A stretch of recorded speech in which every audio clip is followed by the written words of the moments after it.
Assalamualaikum warahmatullahi wabarakatuh. Saudaraku, pada siang hari ini kita mencoba untuk menjawab satu pertanyaan daripada salah seorang Abu Fikri Lovers.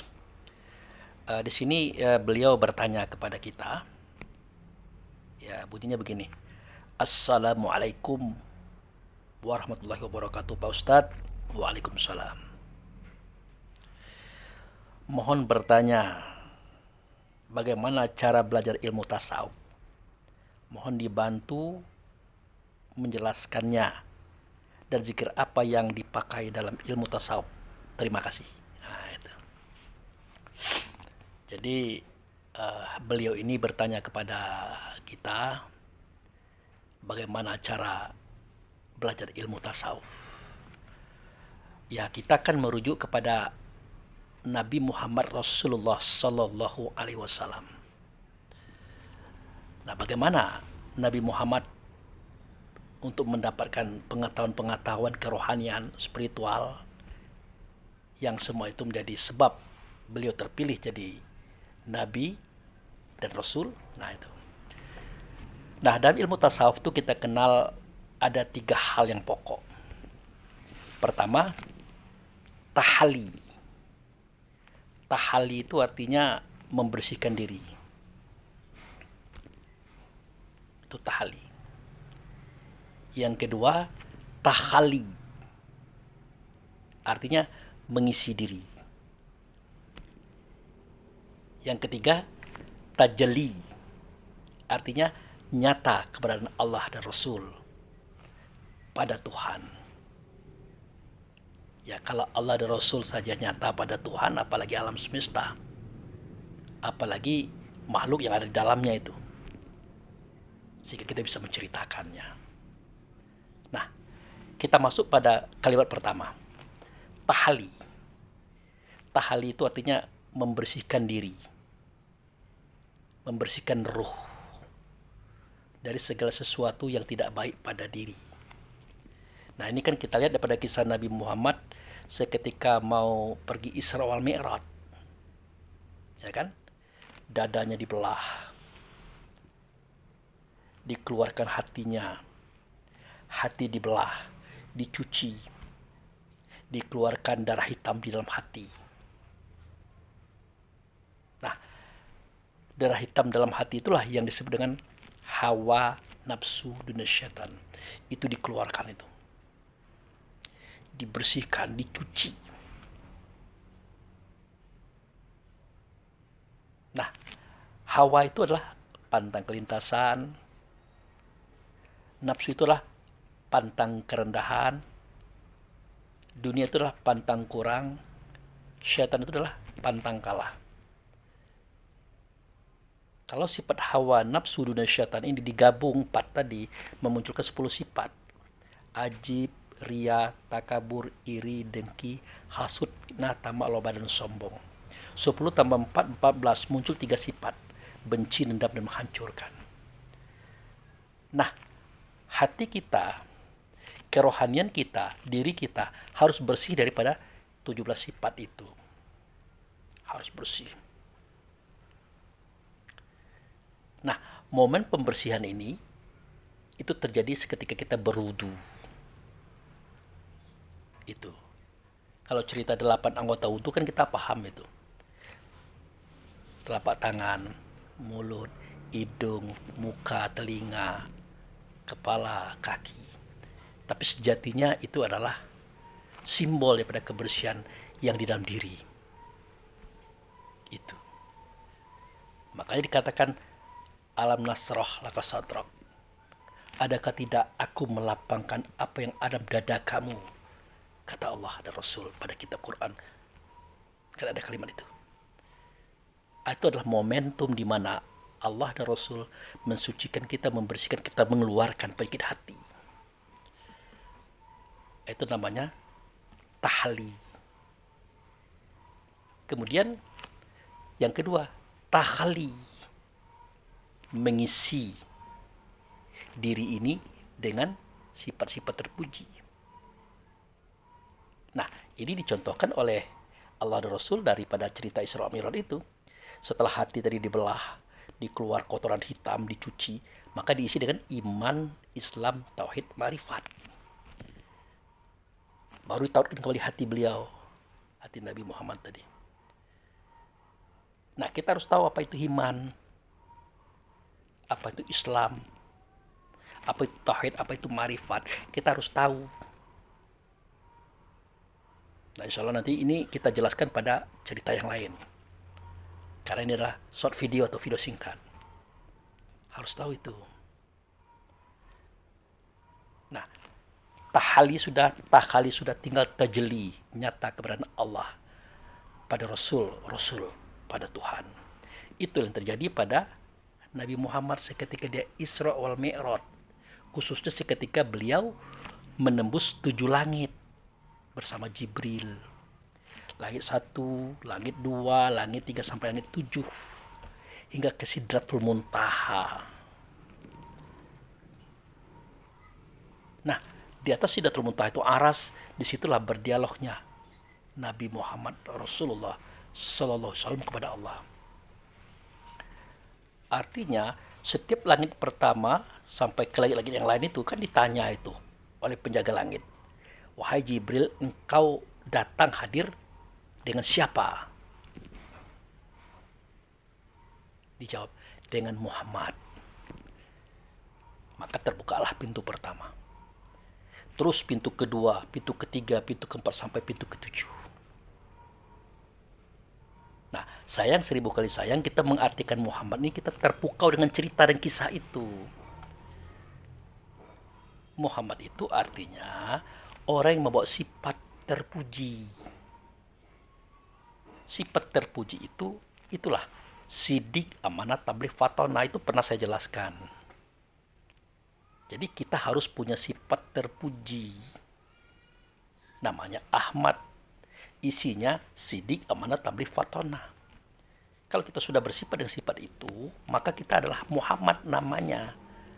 Dalam bahasa Indonesianya orang yang membawa sifat terpuji. Yaitu Ahmad. Isinya adalah sidik, amanat, tabligh, fatonah. Yang dulu pernah saya jelaskan. Barulah langit pertama terbuka. Langit kedua juga begitu, sampai langit ketujuh. Lalu apa itu makna langit? Nah, makna langit itu adalah cakrawala. Pemahaman, kapasitas akal fikir. Nah, barulah kita bisa sampai ke Sidratul Muntaha. Sidratul Muntaha itu artinya kesadaran tertinggi. Nah, setelah kita mendapat kesadaran tertinggi, karena kita mampu menembus 7 lapis cakrawala pemikiran berdasarkan akal yang berkualitas, baru kita bisa berdialog dengan Allah. Seperti yang terjadi pada Nabi Muhammad Rasulullah Sallallahu Alaihi Wasallam seketika dia Mi'raj. Itu disebut dengan tajalli. Itu dia. Jadi pertanyaan saudaraku tadi, bagaimana Pak Abu Fikri cara kita mempelajari ilmu tasawuf? Yaitu pertama kali, ya kita harus tahali, membersihkan diri. Kita harus tahali, mengisi diri. Kita harus tajalli nyata keberadaan Tuhan. Pada siapa? Ya pada siapa saja sejatinya. Dan itu tidak akan mungkin terjadi pada diri kita kalau tidak kita melampaui 7 tingkat kapasitas akal fikir, wawasan dan cakrawala. Sampailah kita pada Sidratul Muntaha, kesadaran tertinggi tadi, baru kita bisa berdialog, berdiskusi dengan Tuhan, baik secara zohir ataupun secara non zohirnya itu. Nah, kemudian pertanyaan beliau tadi, zikir apa yang terbaik dalam ilmu tasawuf? Nah, zikir yang terbaik itu kata Rasulullah, afdholi zikri fa'lam annahu la ilaha illallah.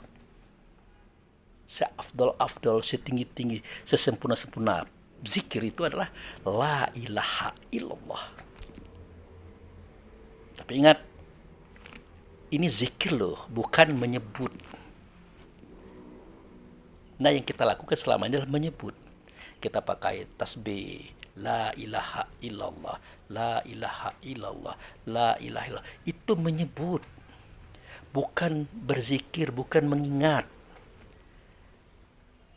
Nah, yang dikehendaki oleh Allah dan Rasul, di samping kita menyebut, kita mengingat.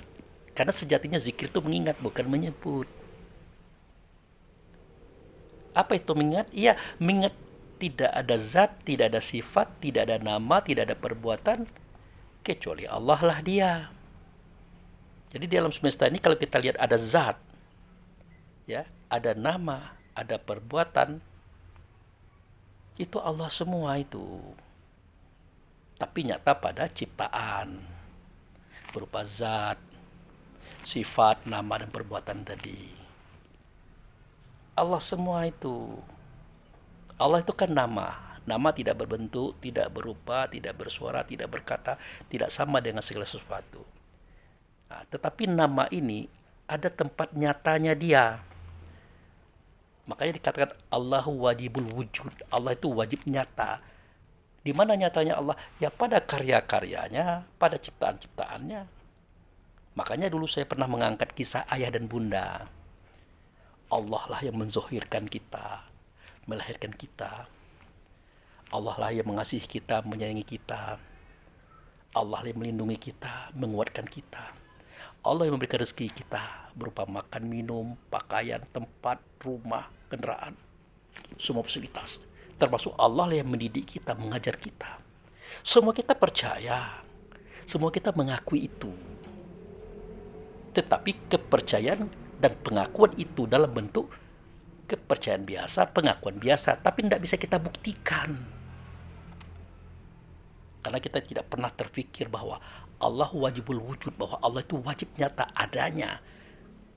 Di mana kenyataan itu? Kenyataan dia menzohirkan kita, melahirkan kita itu di mana kenyataannya?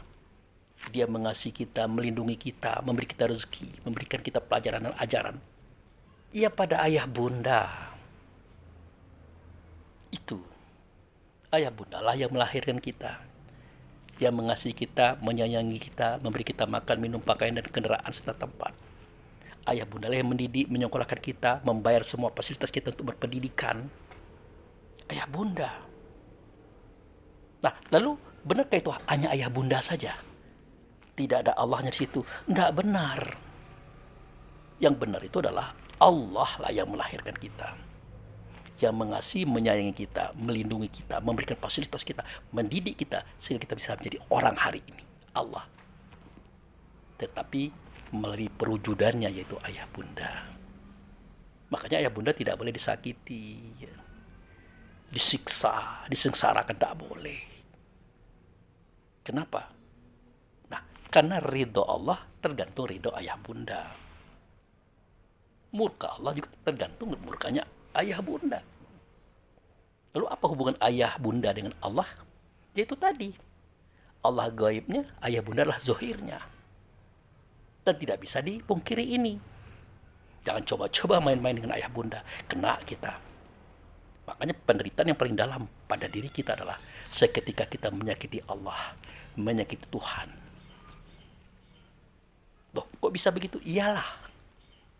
Bagaimana prosesingnya, faktanya? Yaitu seketika kita menyakiti ayah dan bunda kita. Artinya sama dengan menyakiti Allah dan Rasulnya serta kekuasaannya. Nah, begitu saudaraku, jawaban daripada saya bahwa zikir yang paling afdal itu adalah tidak ada zat, tidak ada sifat, tidak ada nama, tidak ada perbuatan, kecuali Allah lah dianya. Artinya alam semesta beserta isinya, terutama ayah bunda, itulah perwujudan daripada Allah itu sendiri. Ingat itu, ingat itu, ingat itu. Itu yang disebut dengan zikir. Nah, kalau tidak seperti itu, nanti kita tidak bersyukur. Kalau tidak bersyukur berarti kita kafir atau mengingkari keberadaan Allah itu sendiri. Nah, itulah sekedar informasi dan jawaban daripada saya bahwa cara belajar ilmu tasawuf kita harus melalui 3 proses: tahalli, tahalli, tajalli. Adapun zikirnya adalah la ilaha illallah yang tadi sudah kita uraikan. Demikian, terima kasih. Wabillahi taufiq wal hidayah. Assalamualaikum warahmatullahi wabarakatuh.